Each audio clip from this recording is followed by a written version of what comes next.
pas de mal à votre planète. Salut les terriennes, salut les terriens. Bienvenue dans votre talk du samedi soir. Bonsoir. 4 terriens de choix avec nous ce soir. Karine Berger. Karine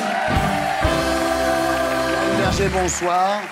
Vous êtes députée PS des Hautes-Alpes et vous êtes ici ce soir pour nous annoncer que comme le FN ne veut plus qu'on dise qu'il est un parti d'extrême droite, le Parti socialiste ne veut plus qu'on dise qu'il est un parti de gauche. Vous savez pourquoi Marine Le Pen ne veut plus qu'on dise que le Front National est un parti d'extrême droite? Parce que c'est un vrai problème pour elle. Non, c'est parce qu'elle veut laisser la surprise. Daniel Auteuil et Richard Berry. Bonsoir. Très heureux de vous avoir tous les deux ce soir. Vous êtes magnifiques. On dirait une publicité pour le mariage gay. Mais on y a pensé. Et Mathieu Madénian. Mathieu, bonsoir. Vous êtes humoriste. Vous êtes en tournée mondiale dans toute la France. Vous publiez un livre. Oui.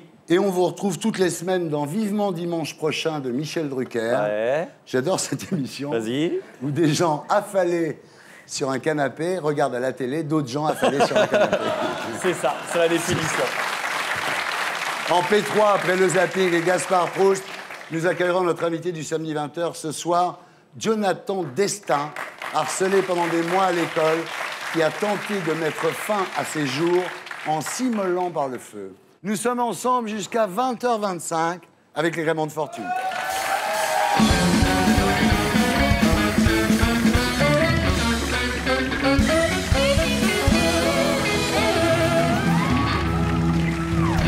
Daniel Auteuil et Richard Berry, rebonsoir. Quelle affiche! On n'avait pas vu ça depuis les pubs du Crédit Lyonnais, je crois. Alors, pour votre pièce, Nos femmes d'Eric Assous, mise en scène par Richard Berry, actuellement à l'affiche du Théâtre de Paris. Vous avez fait de la promo sur tous les plateaux télé, ce qui m'évite d'avoir à vous poser les mêmes questions qu'ailleurs. Donc, Richard, je ne vous parlerai pas de votre disque, de votre mariage avec Jean Manson, en blanc, avec des fleurs dans les cheveux, sur une plage de l'île Maurice, Richard. Bien sûr, oui. Je ne vous en parlerai pas. Ah, merci. Je ne parlerai pas de votre pub pour le yaourt. Ça vous choque de voir Richard Berry manger un yaourt? Non, ça nous choque moins que Richard Berry dans l'Américain. Je ne vous parlerai pas du rein que vous avez donné à votre sœur. Ça vous a dispensé de cadeaux de Noël pendant combien d'années, ça? Ça m'empêche pas d'en faire, non, non. Oui. Quand même. Pareil pour vous, Daniel. Oui. Je ne vous parlerai pas de votre disque. Et c'est dommage. Des sous-doués. Et c'est encore dommage. De votre amitié avec Dave. Eh oui. Vanina, c'est vous. Oui. Je ne vous parlerai pas des Césars. 12 nominations, mais seulement 2 victoires. Écoutez, Je ne vous parlerai pas de votre refus du rôle finalement interprété par François Cluzet dans Intouchable. 20 millions d'entrées. ouais. En fait, vous vouliez jouer le noir, c'est ça? Oui, c'est ça. Non, je ne vous parlerai pas de tout ça. Je vous parlerai de votre pièce, Nos femmes, d'Eric Assous, mise en scène par Richard Berry au Théâtre de Paris. Je l'ai vue. Je témoigne que c'est excellent. Et d'ailleurs, 1100 personnes tous les soirs applaudissent debout pendant 20 minutes. C'est incroyable. C'est un triomphe. Voilà, ça s'appelle comme ça, modestement, un triomphe. Très modestement. C'est la pièce de la rentrée. Enfin, faut dire quand même que vous mouillez votre chemise, hein, vous y allez. Hein. Oui, oui, c'est ça. La pièce est drôle, elle est forte, elle est formidablement bien montée, comme nous. Qu'est-ce que tu en sais? Quand j'ai un jingle pour vous. Spécial dédicace.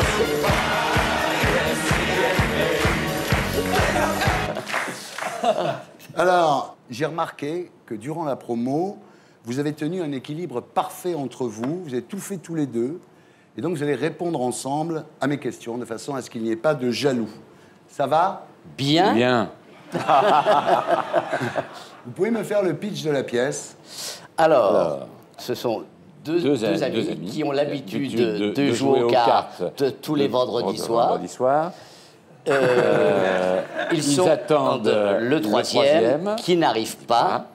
Et quand il arrive légèrement aviné, hagard, il leur annonce qu'il a tué sa femme. Et voilà! Ouais! Bah, j'ai un truc plus simple, hein. Attendez à 9h, 9h10, 9h30, rien, pas de Simon, pas d'appel. Qu'est-ce qui se passe? Et puis quand il arrive, il nous explique. L'horreur, quoi. On était catastrophés, épouvantés. On se regardait. Qu'est-ce qu'on fait? Il fallait prendre une décision rapide, une décision pas facile. D'un seul coup, on doit réagir, se mettre d'accord. Le problème, c'est qu'on n'était pas d'accord. Moi, j'avais mon opinion, Max avait la sienne. Alors évidemment, on a parlé de nos femmes. C'est surtout de ça qu'il était question. Voilà Nos femmes au Théâtre de Paris, pièce d'Éric Assous. Alors, vous continuez à me répondre ensemble. Hein. Pourquoi avoir dit oui à cette pièce? Parce qu'on avait envie de jouer ensemble. Eh ben voilà. Si besoin était, que diriez-vous au public pour qu'il aille voir cette pièce? Venez, C'est un spectacle formidable. Ah, vous êtes géniaux.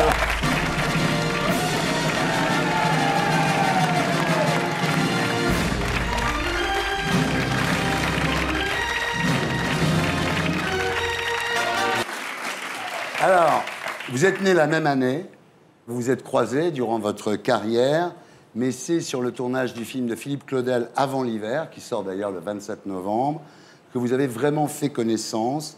Alors, vous êtes devenus intimes. Bien, par la force des choses, Voilà. forcément. Vous êtes tellement intimes qu'on va faire une interview star by star.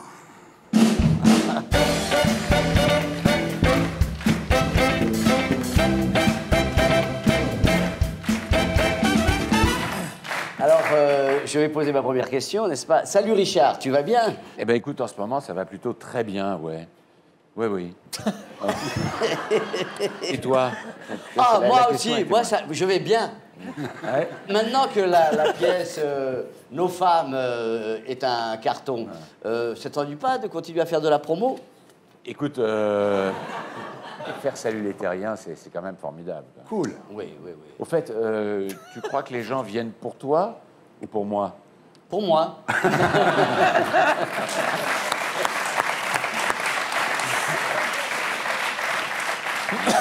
À ton âge, t'es pas trop fatigué par la pièce Si. Mais avec ce que je prends avant, je suis en pleine forme. Mais toi, avec la mise en scène en plus et ton rein en moins, tu dois être crevé, non? Pas du tout. Alors franchement, je suis en pleine forme. Et puis, tu as pu le constater, Daniel. Je suis en bien meilleure forme que toi, quand même, Oui, de manière générale. Ah, tu as gardé un bon coup de rein, surtout. Voilà. Et toi, ta femme, Aude, on peut le Oui, dire oui, quand oui, même. Aude. Elle supporte cette vie Écoute, jusqu'à présent, oui. Elle sait que vivre avec une rockstar, c'est pas un truc simple. Et la tienne, elle ne t'épuise pas trop? Écoute, hier soir, si, un peu, je dois dire. Mais j'aime bien, moi, en fin de compte, ce genre de fatigue. Très bien. Si ça se passait mal avec nos femmes, tu crois qu'on pourrait finir ensemble, tous les deux? Eh bien, pas finir, commencer. C'est vrai. Tu préfères quoi chez moi? N'écoutez pas, Karine. Faut dire qu'on a passé les vacances ensemble. Je t'ai vu en maillot de bain. Bon. Ton nez. Ah, bravo. Et toi, qu'est-ce que tu aimes le plus chez moi? Ton nez aussi. Tu sais qu'en général, c'est proportionnel. Enfin, Oui. bon, ouais. Mais tu es d'accord que ma réputation de méchant est surfaite, non? Oui, alors ça, oui. En fait, tu es l'homme le plus généreux que je connaisse. Et surtout, tu as un caractère très entier. C'est-à-dire que tu n'es pas du tout conciliant. Tu dis ce que tu penses. Et tu le dis volontiers. Eh ben, mon vieux, dans une époque de langue de bois, c'est très agréable. Voilà. Merci. Je veux dire que toi aussi, tu es très généreux parce que tu es très attentif aux autres. Je t'en remercie.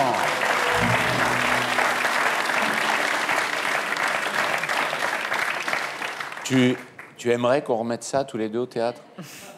On peut le remettre où tu veux.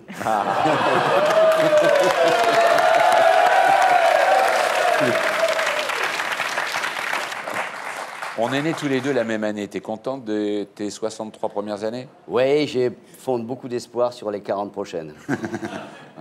Alors, qu'est-ce que tu veux absolument faire dans le temps qui te reste, d'ailleurs, justement?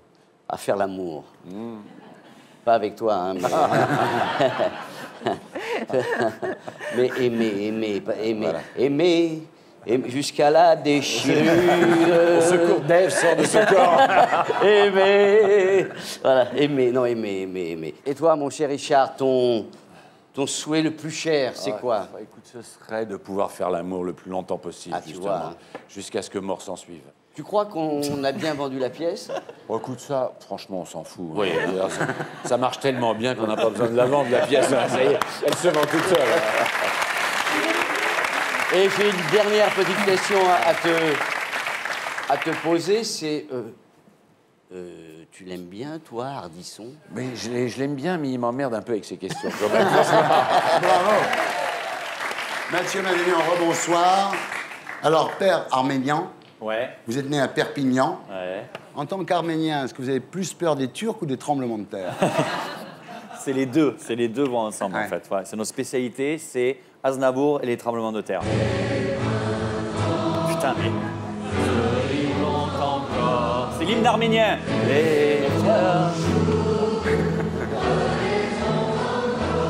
Putain, eh ben...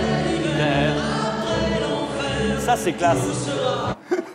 Alors, quand vous étiez petit, à Perpignan, un jour, vous avez vu André Lamy chez Drucker et vous vous êtes dit, c'est ça que je veux faire plus tard. Eh bien, vous avez réussi. C'est arrivé, vous triomphez tous les dimanches chez Michel Drucker. Vous êtes heureux avec Michel? Ça va, c'est le pied absolu. Ouais. Vraiment. Ouais. Et alors là, il n'y a pas de blague, je fais exactement ce que je Ouais, veux. en plus, quand les invités demandent de couper, Michel dit non. Je suis libre. Voilà. Et quand ça coupe, c'est moi qui vais voir parce que c'était pas marrant ou voilà, c'est tout. Donc, Je suis, il a une réputation de lèche-cul, mais c'est pas vrai. En fait, je sais pas, soit c'est ça, soit il entend pas mes blagues. Alors, vous dites, en parlant de Michel Drucker, c'est quand même le seul lien existant entre le RTF et Internet. C'est C'est ça, fou. hein. Mais je crois que même son premier invité, c'était Jésus-Christ. Ah, dimanche. Est-ce qu'il vous reconnaît? Ouais, il m'appelle Laurent Gérard, mais... Tant qu'il ne vous confond pas avec Aznavour. Hein. ou Roumanoff. La semaine dernière, il a invité Claude François et quand il a vu que Claude n'était pas venu, il était de très mauvaise humeur, c'est vrai. Il était très déçu, ouais. Donc vous êtes désormais chez vous, Mathieu, sur le canapé rouge. Alors Michel va le changer. Regardez de nouveau. Non, mais c'est bien. C'est bien, hein? Mais quand tu reçois Enrico Macias, ça l'habituera. Mais C'est fou parce qu'en démontant l'ancien canapé, ils ont trouvé un string de Faustine Bollert. C'est incroyable. C'est génial pour vous, Drucker, parce que vous pouvez faire les mêmes vannes d'une semaine sur l'autre. De toute façon, le public, il s'en souvient pas. C'est ça. c'est ça. C'est le même public d'ailleurs, tout le temps. Hein. Oui, c'est ça. J'ai l'impression qu'ils mettent une bâche et chaque semaine, ils enlèvent la bâche et ils retirent les corps. Mais Drucker, il paraît qu'il a peur que ses invités meurent entre le mercredi et le dimanche. C'est le problème. C'est le problème. C'est pour ça. Alors Mathieu, vous êtes ici ce soir pour un livre intitulé Le pire de l'année, publié au Cherche Midi, où vous rassemblez toutes les conneries que vous avez racontées chez Drucker. Ouais. C'est un peu un livre à la graffeuse quand même, non? Non, on a rajouté plein de trucs, il y a plein de nouveaux, il y a une bande dessinée, c'est pour faire un souvenir en fait. Ah oui, voilà, d'accord. c'est ça. C'est un beau cadeau de Noël. C'est un très beau cadeau de juillet, enfin Ouais. beau cadeau en général. Alors avant de faire comique, vous avez été avocat. Vous Ouais. n'étiez pas crédible avec votre accent dans les prétoires. À cause de vous, ils ont failli rétablir la peine de mort. En tant qu'avocat, vous défendriez votre livre comment, Mathieu? Il faut l'acheter Oui. parce qu'il est très marrant Oui. et grâce à ça, ça permet d'augmenter le PIB arménien. Ah. Et je trouve que c'est pas mal. Bah, il n'est pas très haut, le Il est pays pas très haut. arménien. Pas très haut. Alors effectivement, c'est très drôle. J'ai noté quelques... La SNCF fête ses 75 ans, 45 ans si on compte les grèves. J'ai eu un rencard avec un top modèle. Enfin, c'était pas tout à fait un rencard. On a juste dîné et vu un film. Après, on est atterri.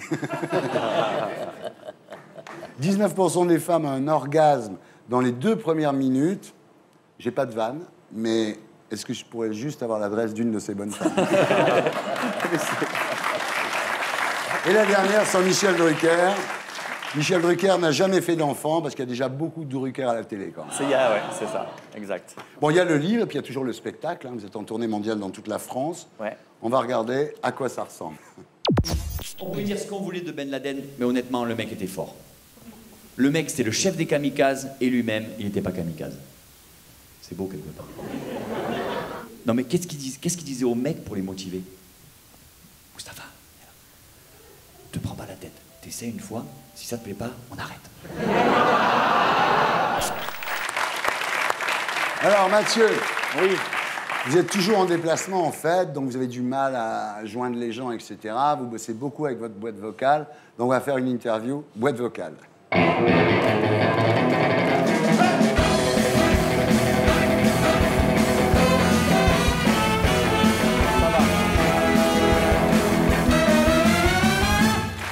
Bonjour, vous êtes bien sur le répondeur de Rachida Dati. Je ne serai pas joignable pendant toute la Fashion Week. Vous pouvez laisser un message. Oui, Rachida, c'est Mathieu. Ben voilà, je t'appelais pour te dire, c'est moi le père.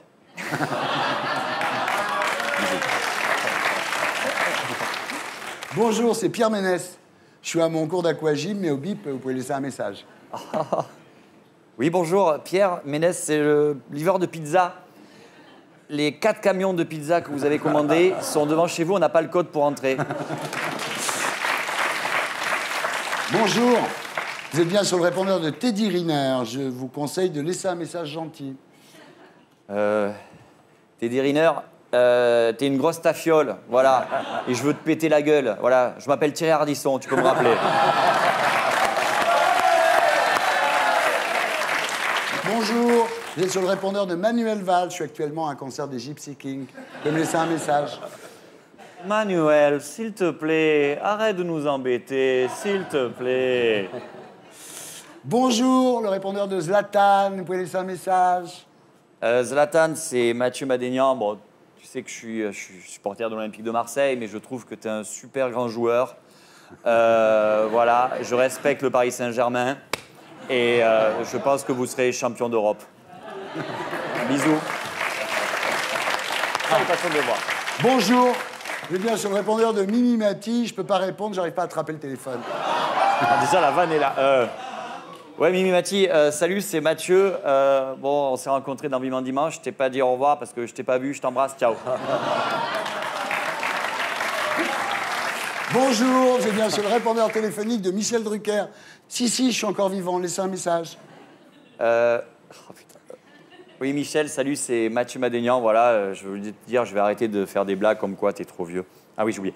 Oui, Michel, c'est Mathieu. Je vais arrêter de faire des blagues comme quoi t'es trop vieux. Bisous. Voilà, Mathieu Madénian, en tournée mondiale dans toute la France, et les 8, 9 et 10 novembre au Bataclan.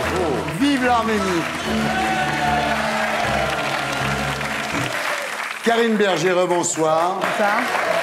Vous êtes députée des Hautes-Alpes, donc vous siégez tout en haut de l'hémicycle. Non, je suis au milieu et je suis sur un siège un peu particulier parce que c'est celui qui a été notamment occupé par François Mitterrand. Oh là là! Sympa. Ah oui, Sympa. c'est classe. Ouais. Alors vous êtes député PS, vous êtes plutôt à la droite du PS, enfin comme tous les gens du PS. J'ai l'impression que je suis vraiment dans la ligne. Moi, je suis hollandaise, donc vraiment, c'est... Voilà. D'accord. Très bien. Alors PS, vous êtes en charge des questions économiques. Vous qui connaissez bien François Hollande, pouvez lui dire qu'avec les impôts, là, on commence à être un peu ric-rac et que bientôt, on va être obligé de vendre ses organes, vous savez ça. Alors, Richard, vous qui avez soutenu François Hollande, vous le soutiendrez jusqu'à quel taux d'imposition? Ça y est, 80%? J'avais envie d'annoncer que j'étais de moins en moins socialiste. Ah. Eh oui. Alors, Karine, vous publiez chez Odile Jacob avec Valérie Rabault La France contre-attaque, ces entreprises qui inventent le millénaire. C'est un livre incroyable où vous célébrez ces sociétés françaises qui innovent, qui réussissent, qui exportent, qui créent de l'emploi. Un livre que l'on trouve au rayon science-fiction à la FNAC. Il est bien, votre bouquin. Moi, j'ai adoré. Hein. J'ai juste pas reconnu le pays dont vous parlez, mais... C'est au rayon économie. Ouais. Et en fait, la raison pour laquelle on l'a écrit, c'est qu'effectivement, on parle jamais de ça. Quand j'ai lu ça, je me suis dit, elle devrait écrire des romans. Hein. Non, plus sérieusement, vous en avez marre du France bashing, c'est ça? Oui, parce qu'on est dans un pays où ce sont les élites qui critiquent le pays. Ouais. C'est assez rare, en fait, dans le monde. C'est-à-dire qu'on a un certain nombre de personnes qui sont à la tête d'entreprises ou parfois dans le show business et qui disent, bah voilà, la France, c'est foutu, c'est nul. Il y a une vraie impression de déclin actuellement. Ouais. d'abord qui est inexacte et surtout qui, à mon avis, est destructrice. C'est-à-dire que plus on dira que notre pays va mal, et plus ça risque effectivement de mal se passer. C'est sûr. Alors vous racontez effectivement des boîtes comme Gemalto, les puces électroniques qui sont vendues dans le monde entier, c'est-à-dire des Américains et des Chinois ont des puces Gemalto françaises. Vous parlez d'une boîte qui s'appelle Poult, numéro 1 du biscuit en Europe, qui est située à Montauban. Oui, tout à fait. Bonduel, par exemple, qui est né en 1853, qui est le numéro 1 du légume en Europe. En fait, on est tous persuadés que la seule chose que la France est capable de vendre à l'étranger, c'est ses vins, ses foulards. En fait, ce n'est pas du tout ça.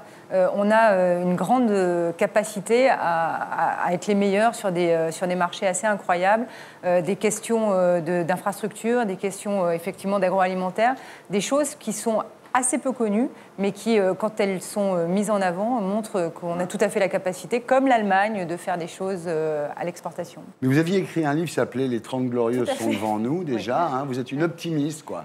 En tout cas, j'essaye de faire en sorte d'avoir un discours qui ne soit pas un discours. C'est plus difficile aujourd'hui en France d'être optimiste que pessimiste, c'est vrai. On est assez peu nombreux. Vous êtes deux. Vous et la fille avec qui vous avez fait le bouquin. Alors, Karine, vos parents étaient profs de maths. Vous saviez compter avant de parler, et vous étiez une espèce de surdoué. D'ailleurs, vous avez fini à Polytechnique, vous étiez la star de l'X. Souvent fait. Non, vous êtes quand même quelqu'un de très brillant. C'est pas parce qu'on a fait des études de maths qu'on est forcément brillant. 6 x 7 Carambeu. Ah oui. Carambeu. Jamel Debbouze. Alors, vous êtes très doué, vous en avez gardé une haute idée de vous-même.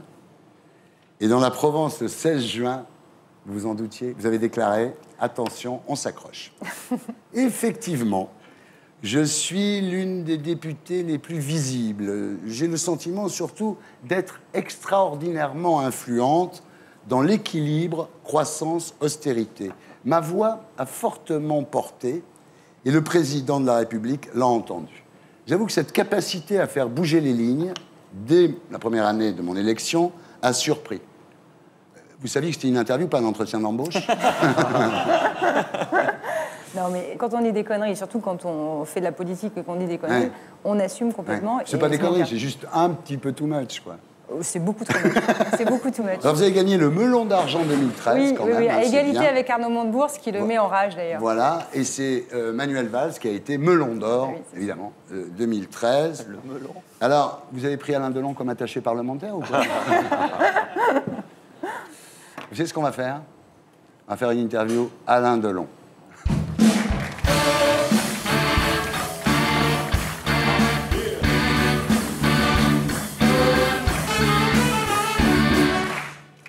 Bonsoir Karine Berger. Alors avant tout, sachez que nous sommes, nous, très fiers que Karine Berger ait accepté de nous faire l'honneur de venir dans cette émission ce soir et de venir nous parler, parce que nous savons que la parole de Karine Berger est précieuse. On dit qu'Arnaud Montebourg envie Karine Berger, c'est vrai? Je crois pas, non. On dit que Karine Berger accepterait désormais le poste de Premier ministre de la part de François Hollande. Est-ce que Karine Berger confirme cette rumeur? Qu'est-ce que je peux répondre à ça? Jean-Marc Ayrault est un très bon Premier ministre. Non, laisse tomber, Jean-Marc Karine. Ayrault. Karine. Oh non. Non, Karine. Jean-Marc Ayrault est un très bon Premier ministre et je pense qu'il faut surtout qu'il continue. Je pense qu'on s'en apercevra quand il sera plus là. Et je pense qu'il faut qu'il continue. Est-ce que Karine Berger pense avoir bientôt une grande avenue à son nom? Dans les Hautes-Alpes. Voilà, c'est ça, à Chorges. C'est ça, j'essaie à Chorges, dans les Hautes-Alpes, ça me ferait super plaisir. Donc, Cathurie, je pensais à moi. D'accord. Dernière question, quand Karine Berger sera-t-elle présidente de la République? Peut-être dans un jeu ou dans une chanson, pourquoi pas. Bravo.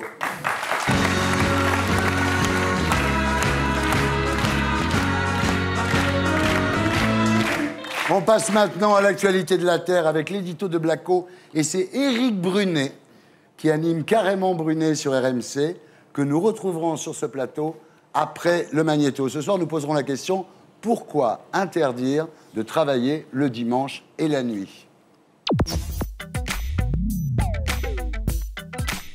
Je hais les dimanches, Pourquoi interdire de travailler le dimanche? Il y a des fois, on a du mal à comprendre. Prenons le cas des magasins de bricolage. Il y a des manifs de salariés qui voudraient bosser le dimanche. On est volontaires. 80% des Français les soutiennent et pourtant, la loi interdit de vendre des perceuses ce jour-là. En théorie, le dimanche, personne n'a le droit de travailler. Sauf qu'en réalité, il existe plus de 180 dérogations qui autorisent certaines professions à bosser ce jour-là. Les magasins de jardinage ont le droit d'ouvrir pour vendre leurs tondeuses. En revanche, interdiction de vendre des perceuses, car les magasins de bricolage, eux, n'ont pas de dérogation. Quand on pose la question aux Français, ils deviennent complètement schizophrènes. D'un côté, 56% des Français refusent de travailler le dimanche. Vous seriez favorable à travailler le dimanche? Pourtant, 69% d'entre eux voudraient que les magasins soient ouverts ce jour-là. Ça nous arrange, ça arrange les gens qui travaillent ici. En tant que salarié, on voudrait se reposer tous les dimanches. Mais en tant que consommateur, on voudrait que les autres continuent de bosser pour que les magasins restent ouverts. Après tout, sur Internet, on peut faire du shopping 24 heures sur 24, 7 jours sur 7. Alors, pourquoi c'est pas pareil dans la vraie vie? Ah oui, c'est bien. Pourquoi la poste n'est pas ouverte le dimanche? Pourquoi les banques ne sont pas ouvertes le dimanche? Pourquoi les salariés de Sephora n'ont pas le droit de travailler la nuit? Quand les exigences du consommateur s'opposent aux intérêts du salarié, difficile de savoir à qui donner raison. Pour arbitrer le conflit, l'idéal, ce serait de faire appel à une troisième personne, celle qu'on appelle le citoyen. Il suffirait d'organiser un référendum sur la question du travail le dimanche. Malheureusement, même si les bureaux de vote sont ouverts le dimanche, du matin jusqu'au soir, en ce moment, les citoyens ont tendance à s'abstenir. Voilà, c'était l'édito de Blacko, mise en image de Julien Grappe. Éric Brunet, bonsoir. Vous avez carrément Brunet du lundi au vendredi à 13h sur RMC. Bienvenue parmi nous. Alors Mathieu Madénian, vous qui travaillez avec lui, comment Michel Drucker a-t-il réagi quand il a appris que certains demandaient sa fermeture le dimanche? Lui, il est contre le travail le dimanche parce que si les gens bossent le dimanche, il n'y aura plus personne pour le regarder le dimanche. Donc, très important pour Drucker. Alors Éric Brunet, on va commencer par la lettre que vous avez adressée à François Hollande pour demander la libération du travail le soir et le dimanche. Alors on prend les points de votre lettre. D'abord, ça répondrait à l'évolution du mode de vie. C'est-à-dire que le shopping, aujourd'hui, c'est devenu un loisir familial. Et puis le soir, on fait du shopping en vitesse en rentrant du boulot, première chose. Ensuite, dites-vous, ça relancerait l'emploi. Au Canada, on a gagné 3,1% d'emplois et aux États-Unis, 4,5%. Donc effectivement, dans un pays qui compte tellement de chômeurs, ce ne serait peut-être pas une mauvaise idée. Ensuite, ça augmenterait le pouvoir d'achat des salariés, puisque les salaires horaires, le dimanche, sont de 150%. Ça augmenterait le chiffre d'affaires des commerces concernés, évidemment, et ça éviterait aux touristes d'aller faire leur shopping à Londres ou à Rome pendant le week-end. Et enfin, ça renforcerait l'attractivité touristique de la France. Bref, pourquoi l'État interviendrait-il dans la vie des citoyens? Pourquoi l'État ferait-il notre bonheur contre nous? En fait, on peut choisir quand on veut bosser, c'est un droit de l'homme. Tout à fait. C'est ça que vous dites. Ouais. Liberté, égalité, fraternité. Et dans ce triptyque républicain qui commence par liberté, on oublie tout le temps la liberté. On parle sans arrêt d'égalité. Ah, oui. Ça, l'égalité tous les jours. La liberté fondamentale de dire, tiens, moi, mon mode de vie en 2013 me donne envie de travailler soit le soir, soit le dimanche, parce que pour plein de raisons, l'équation du bonheur familial avec papa, maman, les deux enfants qui vont au musée le samedi et le dimanche, ça ne me plaît pas. Eh bien, je veux dire, ça c'est une liberté fondamentale, mais on ne peut pas. La gauche dit, mesdames, messieurs, vous pensez que vous êtes libre. En réalité, vous êtes manipulé par le patronat, ces grandes enseignes qui gagnent de l'argent sur votre dos. C'est pas bien. Vous n'avez pas de libre arbitre. Au fond, vous êtes manipulé, ce qui est absurde. Ce que Éric Brunet oublie de dire, c'est qu'il risque d'y avoir beaucoup de gens qui n'ont pas du tout envie de travailler le dimanche, mais qui n'auront plus les moyens, parce qu'ils n'ont pas la force de négociation, tout simplement, dans leur entreprise, de dire non. Et ce ne sont pas forcément des employés ou des salariés, je veux dire, jeunes ou qui ont effectivement besoin d'avoir un peu plus d'argent. C'est souvent des gens en situation très précaire à qui on ne demandera pas leur avis. Ce n'est pas un argument valable. Je vais vous en sortir un valable.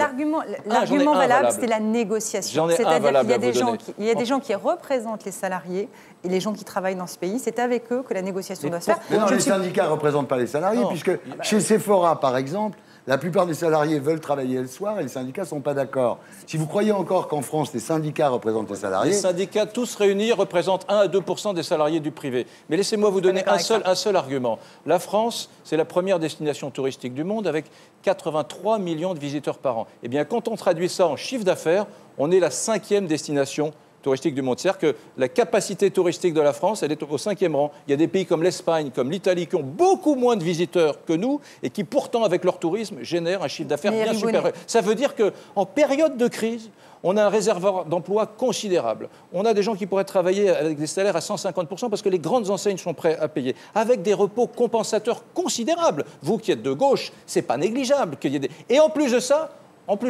et j'en terminerai pas, en plus de ça, vous avez la possibilité fabuleuse de faire des milliards et des milliards d'euros en plus de chiffre d'affaires grâce au flux touristique magique qui est une espèce de bénédiction qui irrigue la France chaque année. C'est absurde de s'en priver, Karine. Absurde. Karine. C'est un conte de fées. Deux choses. La première, c'est que là où il y a des touristes, il y a beaucoup de tourisme en France, on peut travailler le dimanche. Deuxième chose, franchement, Éric, vous croyez que parce qu'on aura l'autorisation de vendre des choses le dimanche, le pouvoir d'achat des gens va augmenter?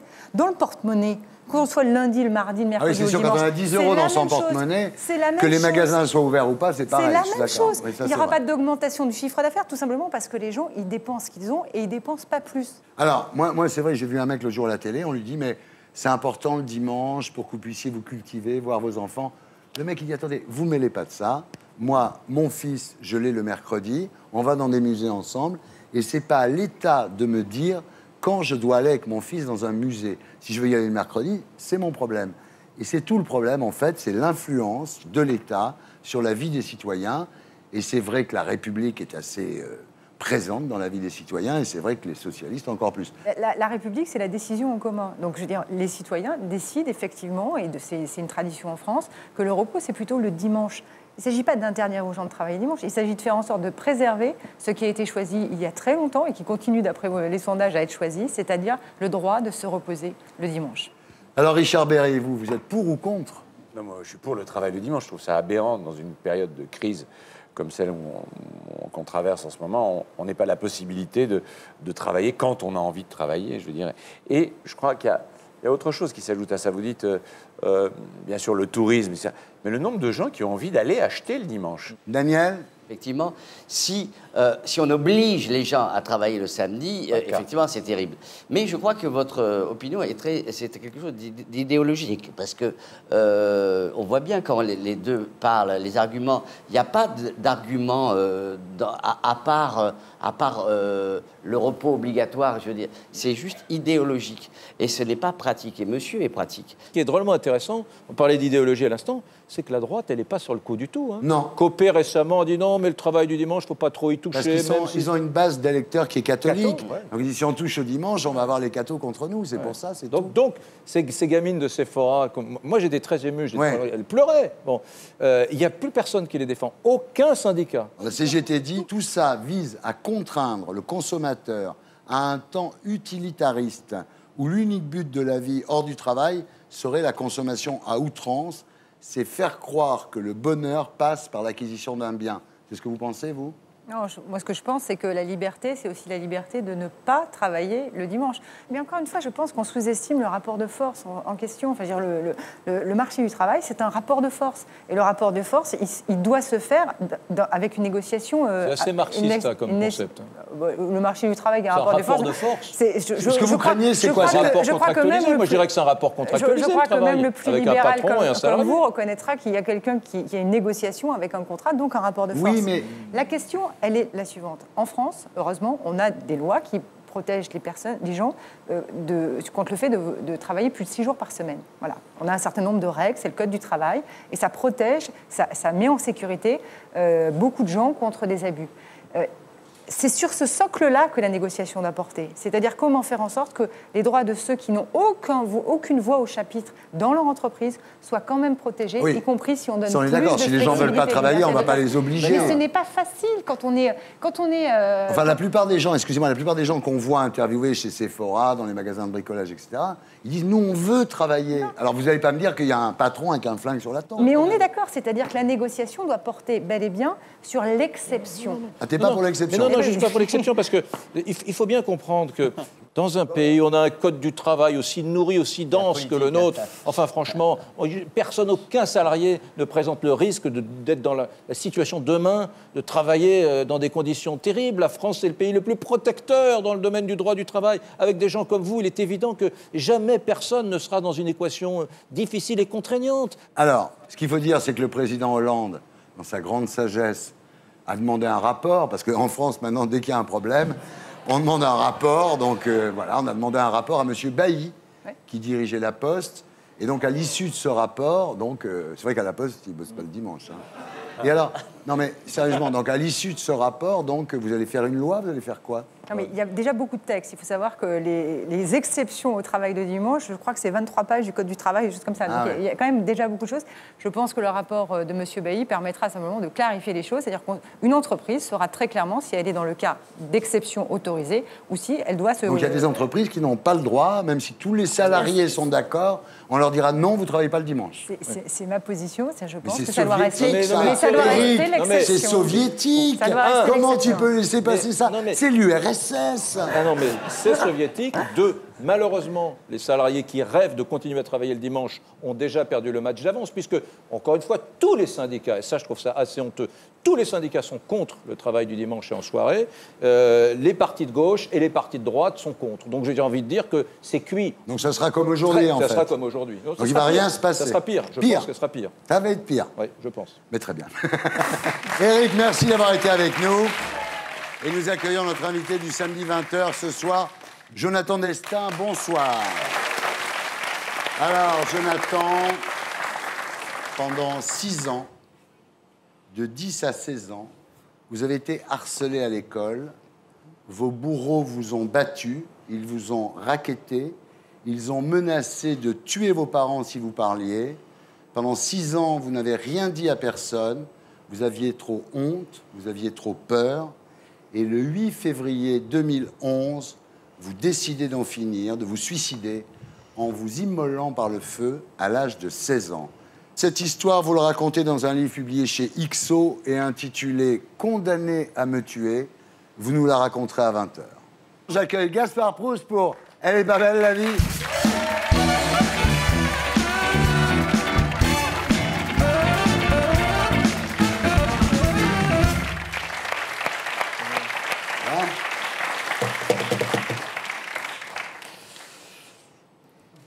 C'est la fête. Ouais. Non, moi, là, je suis tellement content que je pourrais te faire l'apologie littéraire de Télé 7 jours. Ah ouais. Parce que je suis un peu gêné. D'habitude, je finis par les bonnes nouvelles. Ouais. Mais parce que des fois, c'est rare. Parce que des fois, il y a des événements comme ça, tu sais, on les attend. Ah oui. Et tu dis, ça va pas venir. Et je sais que tous les Français partagent cette joie. Et je suis sûr qu'ils ont tous pris un jour de congé quand ils ont appris la nouvelle. C'est confirmé. Nicolas est innocent. Ouais. Innocent. Et... Non mais... Putain, il va revenir, quoi. Tu vois, il est à l'île d'Elbe, il rassemble les grognards, il va marcher sur Paris, foutre dehors le bolchevique félon, ça va être quelque chose d'extraordinaire. Non, mais c'est un peu d'espoir. Parce que tout a arrêté de fonctionner, hein, depuis le putsch de l'homme qui faisait la pluie et le crachin, ça allait plus. Moi, je savais qu'il avait rien faire. C'était pas possible, un mec de sa classe, sa pudeur.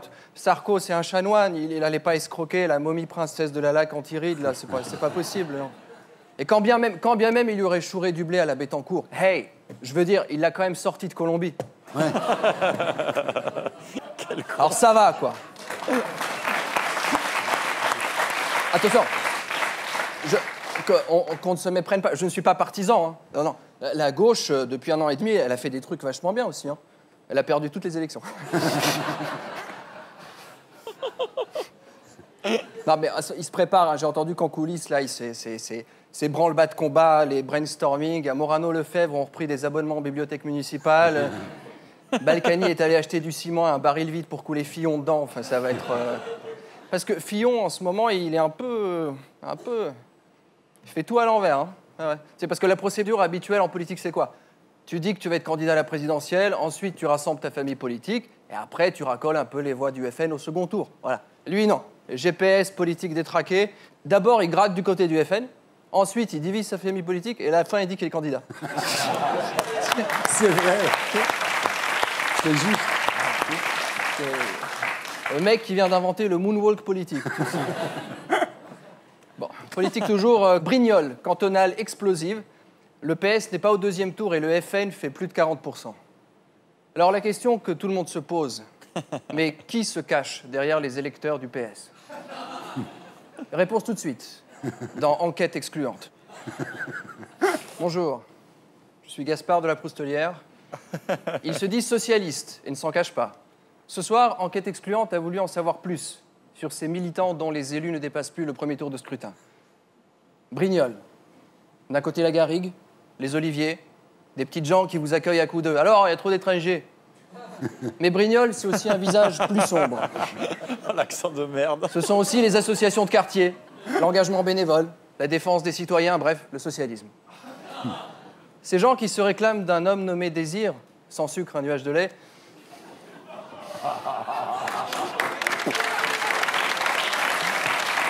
Bah, il en faut pour tout le monde, bien sûr, madame, un peu de sympathie, enfin bref. Ces gens-là, on les a rencontrés dans un lieu qu'ils appellent une assoce. Structure étonnante, car elle ne possède pas de but lucratif. Ah oui. Ouais. Comme dans tous les grupuscules radicaux, on exalte le sang, représenté par cette affiche d'une main serrant une rose. On leur fait remarquer que c'est une image qui rappelle les heures sombres de l'histoire, c'est-à-dire la vente du muguet le 1er mai. Sur deux, ils répondent « Ah bon ?» Tous nos témoins ont eu le courage de répondre à visage découvert. C'était Gaspard de la Proustelière en collaboration avec l'agence Caca, World Chias et Flacoslip. Bref. Alors après, on peut aussi se poser quelques questions sérieuses, parce que cette rengaine des électeurs du Front National, mais on a déjà tout essayé sauf le FN. Dans mon frigo, il n'y avait plus rien, alors j'ai bouffé le bac à légumes. Assemblée nationale, alors un député imite une poule lors de la prise de parole d'une collègue. Franchement, c'est pas plus indécent que lorsque les députés écoutent Héros en imitant un poulpe mort. Alors, et puis on a une explication. En fait, le député ne se moquait pas de l'autre député. Il était juste en train de traduire pour Christian Jacob.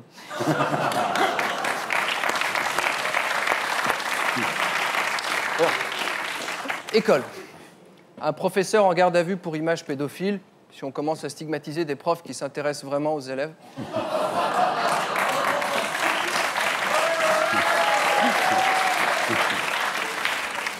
Vacances. Je me disais, en ce moment, là, qu'est-ce qu'ils trouvent tous à Lampedusa? Ouais. Non, je suis allé sur le site de cette île, il n'y a pas grand-chose à faire. Ouais. En termes d'hôtellerie, il n'y a qu'un seul hôtel 4 étoiles et encore, le Wi-Fi est en supplément. Non, c'est vrai, hein. Alors, au fond, vous savez, c'est des sujets un peu délicats. Moi, ce qui me frappe chez les clandestins, c'est pas tant leur socle de connaissances assez bancal en natation, mais leur manque d'exigence. Ouais. Bah, oui, quand tu vois ce qu'il y a là-bas, le problème, c'est pas d'accueillir toute la misère du monde, mais au moins un peu de son ambition. Oui. C'est tout. Si je peux passer un message. Enfin, voilà. D'hiver, une chamelle a été volée dans un parc animalier de l'Oise. Ça sent la voiture bélier halal.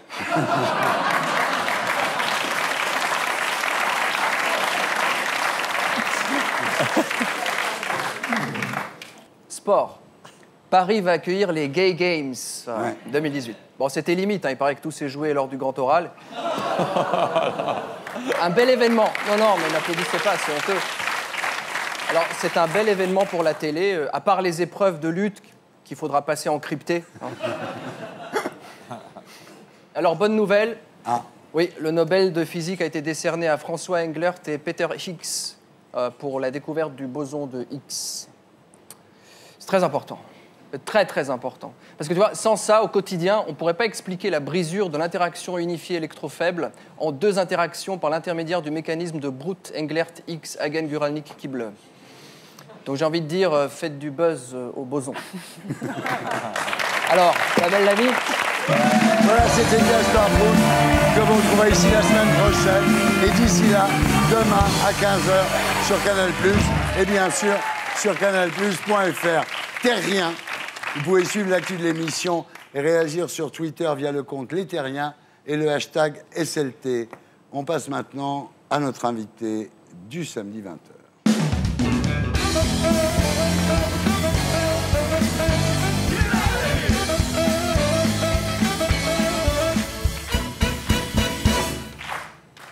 Jonathan Destin, rebonsoir. Bonsoir. Vous êtes né le 9 décembre 1994 à Lille. Votre père, Frédéric, employé à la sécurité incendie. Votre mère, Marie-Pierre, femme au foyer. Vous avez 2 sœurs, plus âgées que vous, Vanessa et Aurélie. Peu de temps après votre naissance, votre famille emménage dans une jolie maison à Marquette-les-Lilles, rue de la Paix. Le seul problème, c'est que vous ne prenez jamais de vacances. Il faut payer le crédit de la maison. Votre père travaille de 7h du matin à 8h30 du soir. Et vous le voyez très peu, en fait. Oui, très peu. À l'école, vous n'êtes pas très à l'aise devant le tableau noir. Et on décèle une légère dyslexie. Oui, par rapport aux autres élèves, j'avais beaucoup de mal à répondre en classe. Vous en souffriez? Oui, beaucoup.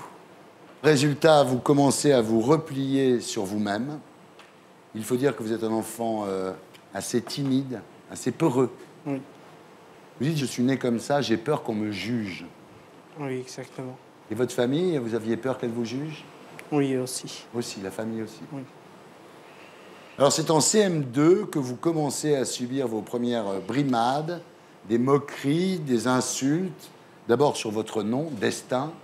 Alors les mômes vous disent, c'est ton destin d'être nul, c'est ton destin d'être gros.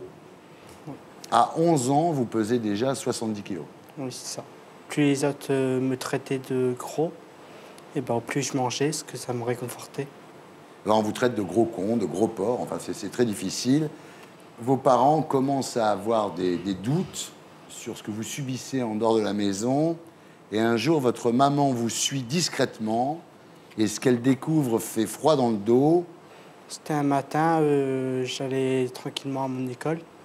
Il y avait des petits jeunes qui s'étaient cachés derrière une voiture et qui ont commencé à me jeter des cailloux. Et ça va parce que ma mère était là, elle a pu les arrêter. Et elle a été dire à leur proviseur qu'ils me jetaient des cailloux et ils ont été punis. Alors quand vous arrivez en 6e au collège, vos craintes d'avoir affaire à des grands se confirment. Et d'ailleurs, c'est vrai, les choses ne tardent pas à déraper. Un groupe de 4 vous prend en grippe. Oui. Ça a commencé d'abord par des petits gros mots par-ci par-là. Après, ils ont commencé à me taper.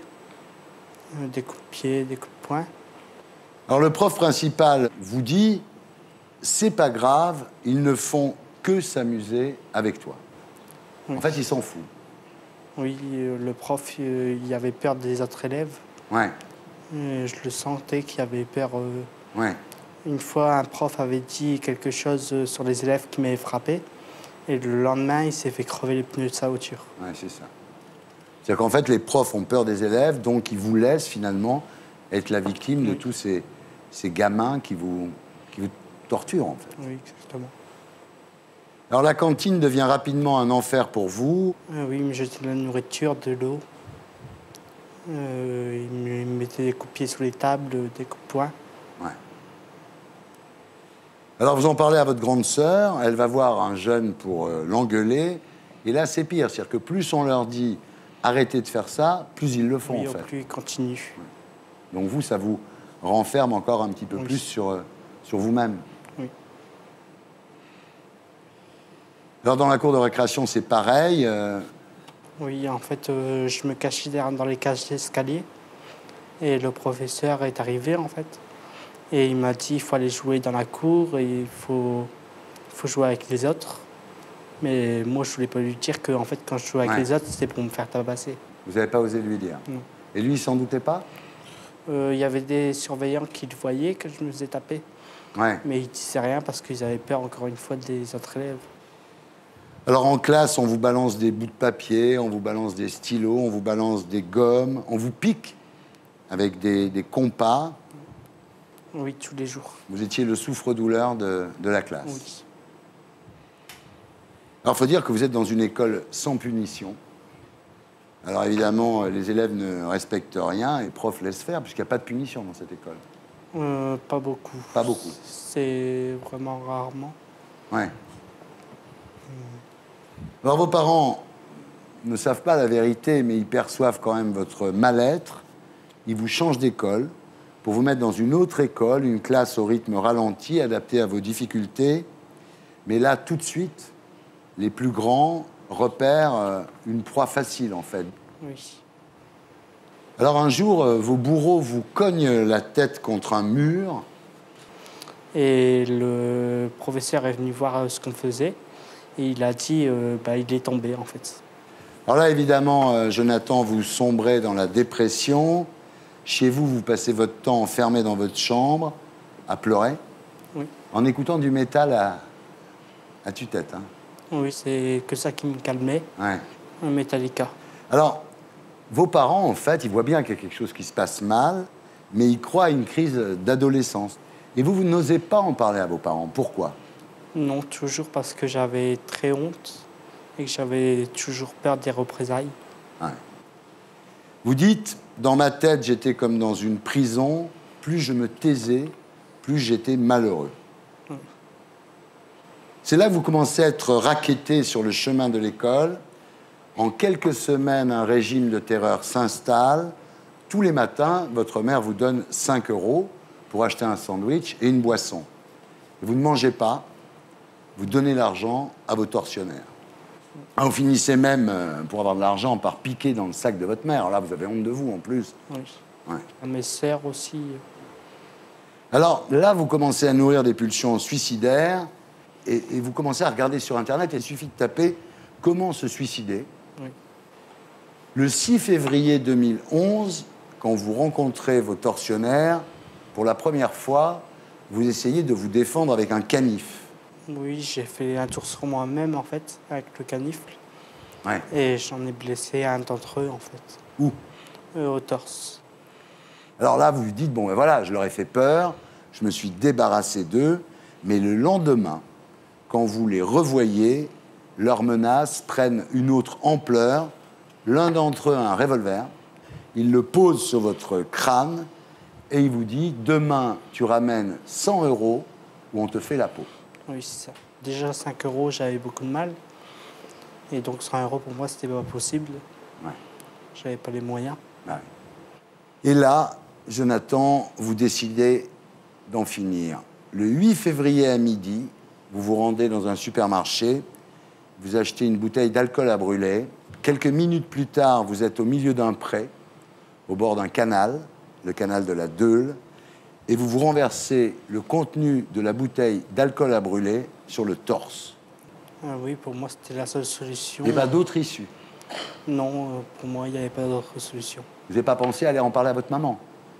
Non, parce que toujours, j'avais peur des représailles. Ah oui. Vous dites à ce moment-là, je veux que mon cœur brûle et m'étouffe. Oui, c'est ça.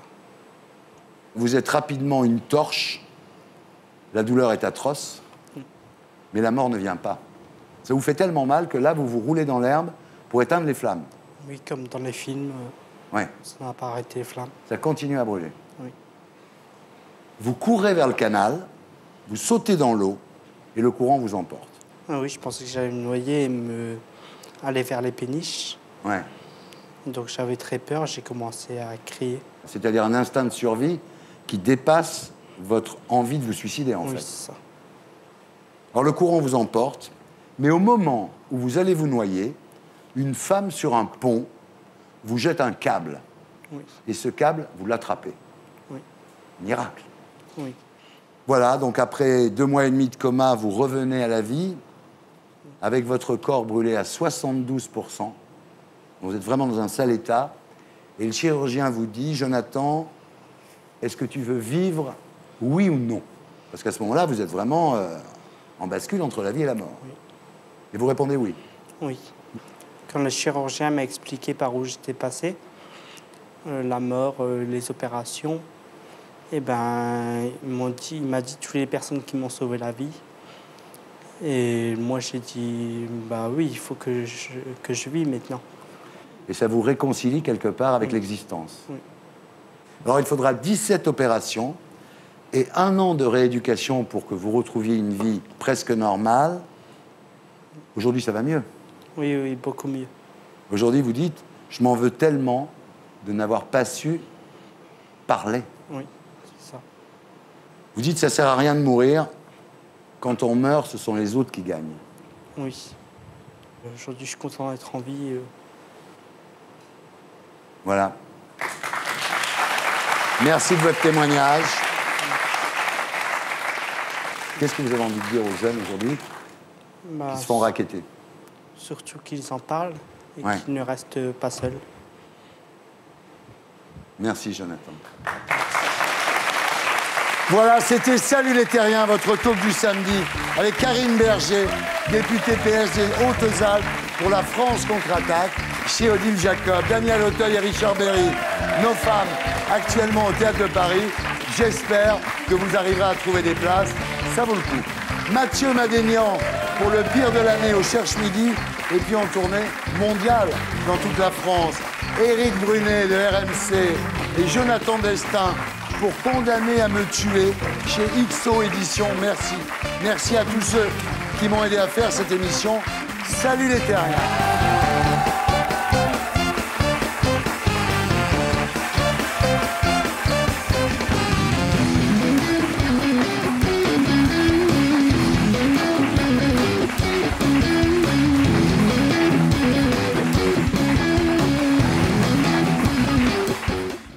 Et pour être sûr de ne rien rater de Inarditube, abonnez-vous et mettez un pouce bleu.